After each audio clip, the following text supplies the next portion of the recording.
দে দে পাল তুলে দে মাঝি হেলা করিস না, ছেড়ে দে নৌকা আমি যাব মদিনা।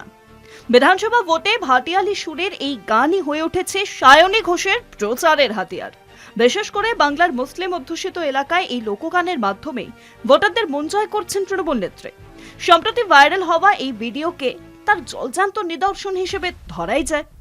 আসলে বাংলার রাজনীতিতে যুব সমাজের মধ্যে বেশ জনপ্রিয় সায়নী ঘোষ। অভিনেত্রী থেকে তিনি আজ একজন ফুল টাইম সাংসদ। কলকাতার যাদবপুর কেন্দ্র থেকে নির্বাচিত হয়ে পার্লামেন্টে গিয়ে নিজের ঝাঁঝালো বক্তব্যে ইতিমধ্যেই নজর কেড়েছেন। তবে এখন তিনি পুরোদমে নেমেছেন প্রচারে। নিজে প্রার্থী নন, কিন্তু তাতে কি, সায়নী দলের অন্যান্য প্রার্থীদের হয়ে প্রচার করছেন চুটিয়ে। রাজ্যের বিভিন্ন প্রান্তে গিয়ে সায়নী যেভাবে মানুষের সঙ্গে সরাসরি যোগাযোগ স্থাপন করছেন তা ভোট বাক্সে তৃণমূলকে অনেকাংশে এগিয়ে রাখবে বলেই মনে করছেন অনেকে। বিশেষ করে বাংলার মুসলিম অধ্যুষিত এলাকায় যে তিনি কতটা জনপ্রিয় হয়ে উঠেছেন, এই ভিডিও থেকেই সেটা এক প্রকার পরিষ্কার।